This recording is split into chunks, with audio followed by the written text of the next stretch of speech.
And it's always important to be mindful of what we eat. The same goes for what we drink. And if you get your drinking water from a private well, flooding like what we've seen can compromise the safety of it. UNL Professor of Environmental Engineering Bruce Dvorak joined me on the show to give some advice on what you can do. So could you talk about the ways floodwaters can compromise the safety of a well? Maybe what are some of the health concerns? Sure. If floodwaters get close to your well or inundate the well, the real concern is getting bacteria into the well that may be pathogenic.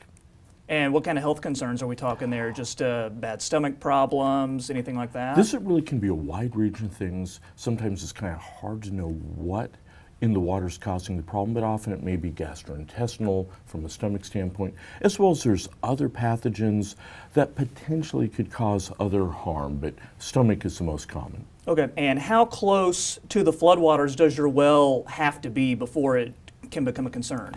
We recommend if the floodwaters get within 100 feet of the well to have it tested to be concerned. Hopefully it's going to be okay, but don't take a risk. And if you suspect your well has been contaminated by floodwater, what are some things you can do? Sure. I think the first thing to do if you suspect contamination, do not drink, cook, or brush your teeth with the water. Instead, use bottled water for those, or you also can boil water. In that case, we recommend boiling it for 1 minute. And I believe also you mentioned something about liquid chlorine? Right. It's also possible to use liquid chlorine to disinfect water. We have information on our websites, including the Flood UNL EDU, how to go about that.